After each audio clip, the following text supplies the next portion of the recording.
They said that the DSS are denying the lawyers and legal team of Nnamdi Kanu access, and also plotting a camera and speakers devices that can be able to overhear their conversation when they visit Nnamdi Kanu.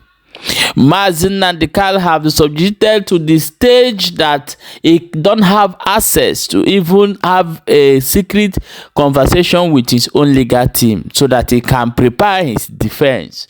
And Lawyer Ejimakor have cried out to the public that he don't trust the trial of the Federal High Court, that it may not go fair for Nnamdi Kanu, and also please for them to revoke the former bail and also grant Nnamdi Kanu bail condition that they have previously ruled in this particular court.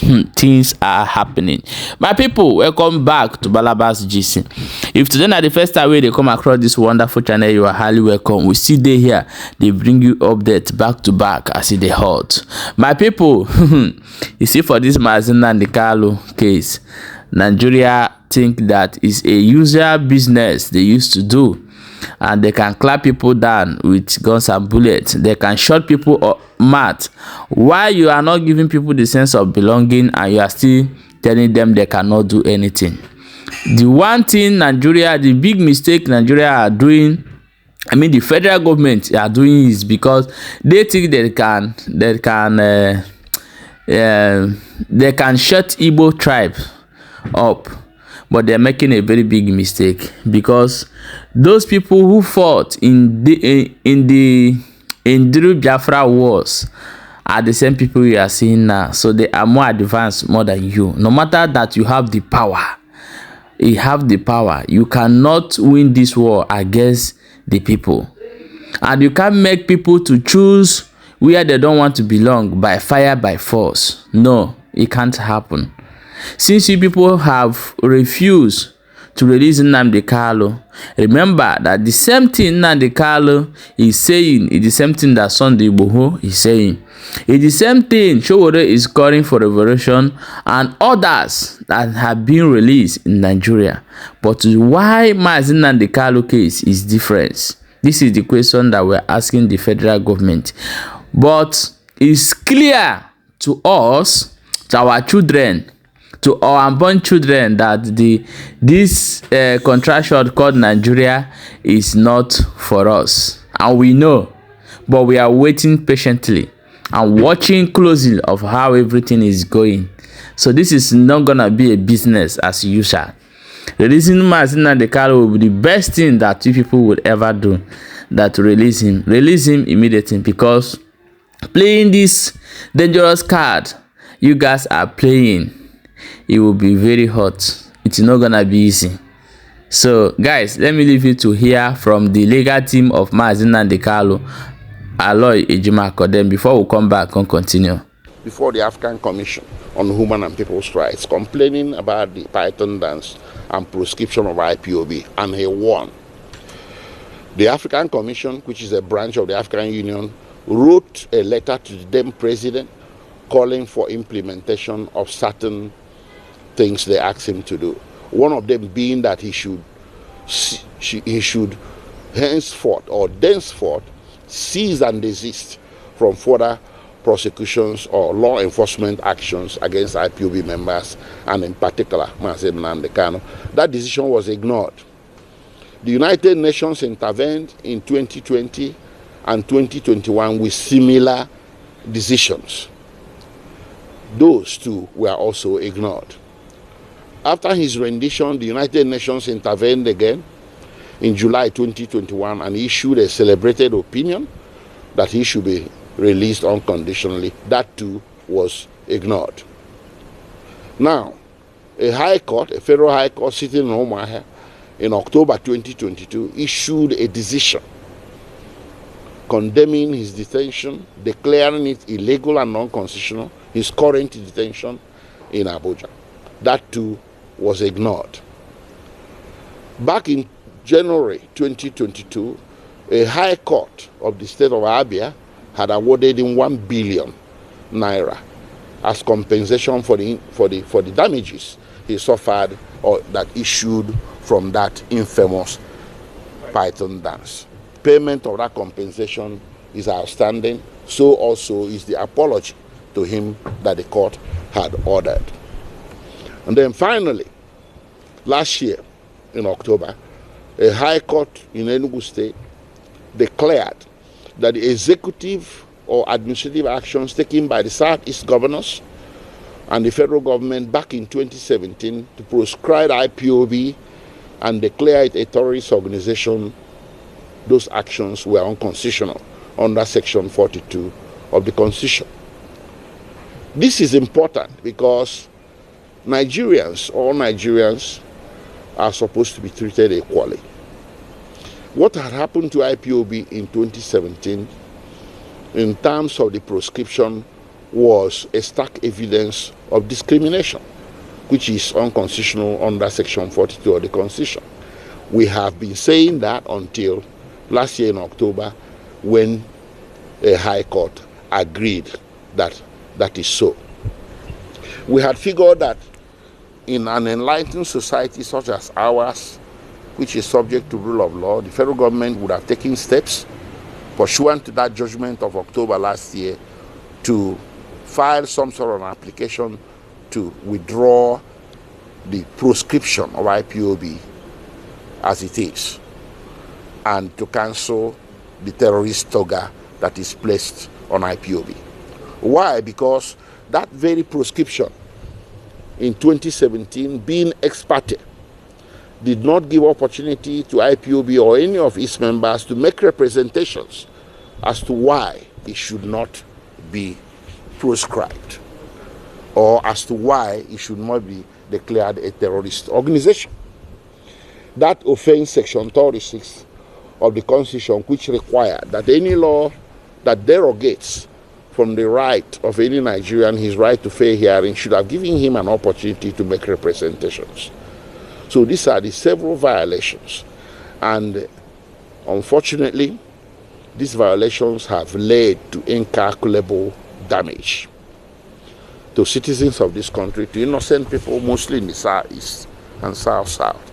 Hundreds have been killed in pursuit or in law enforcement actions related to fighting IPOB. It's wrong to do all that on a mere ex parte order.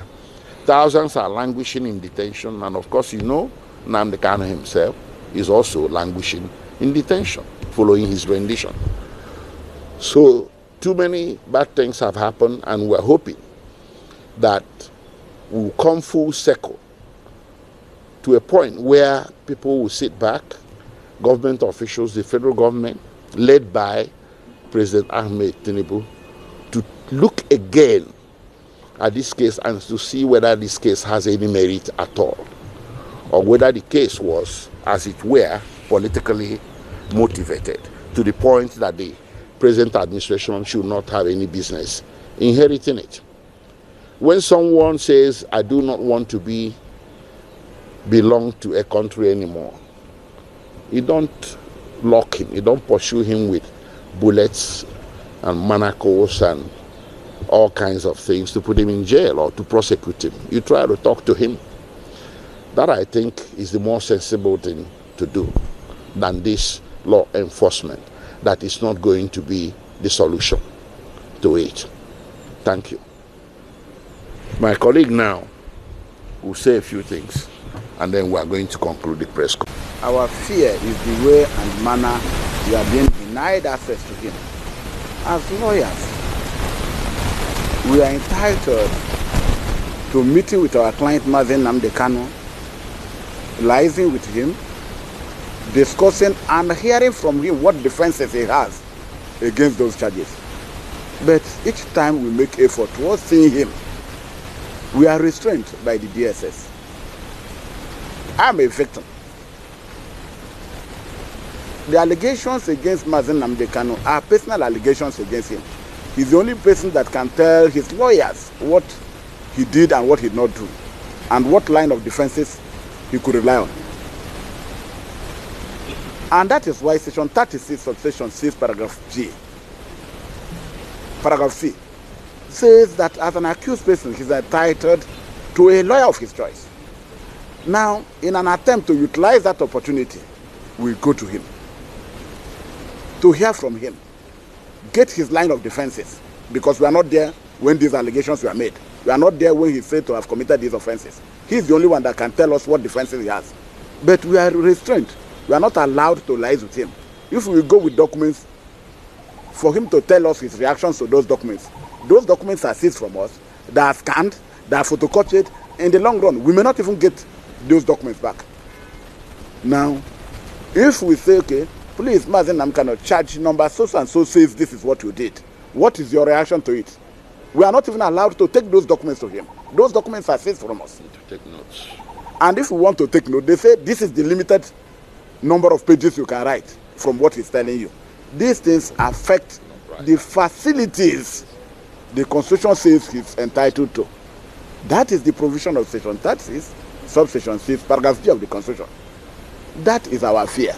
It's not that we are disposed to accelerated hearing. We will in the long run succeed. But where we are not allowed access to him, or even the little access we are not allowed to get information from him, get documents from him, get him signed documents for change of counsel. We are constrained to say that this is not how it is done elsewhere. And we are two parties and contesting over a case in a court of law. And there is no equality. There is discrimination. Somebody has upper hand and is being allowed. I doubt if that prosecution or whatever we call it is the best as done in any other country. Wonderful. That is what we think is wrong. And if they allow us access as required by law, we will come here and celebrate with you when the man will be discharged, acquitted, and compensated. Thank you. How can a country wake up and look the indigenous people? When they mean indigenous people, is not a group, it's not set of group. You are calling the whole Southeast, the whole Southeast, or the regions that fall into Biafra, a terrorist. But you guys don't know. IPOB you are also a terrorist because it's indigenous people. IPOB is indigenous people of Biafra. The IPOB's abbreviation, indigenous people of Biafra.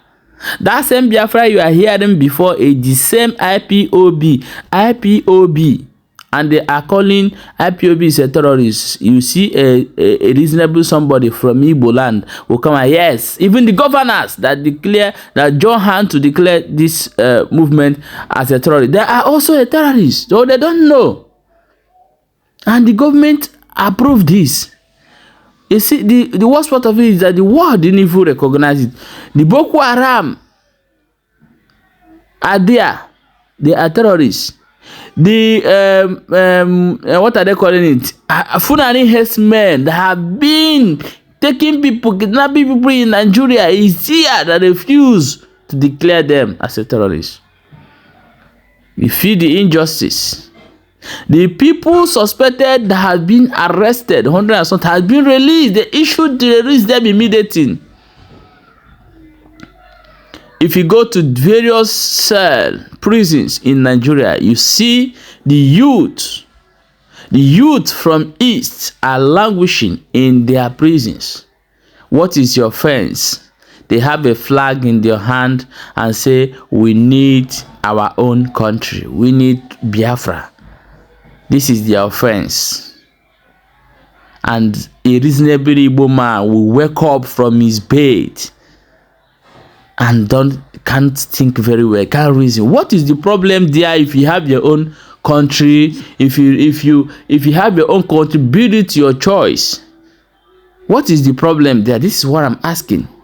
How many are most of European countries who are okay today? Good environment, good hospital, and so many things. Everything is working, steady light. How many are there? But only the Igbo tribe is how many? This is what I'm asking.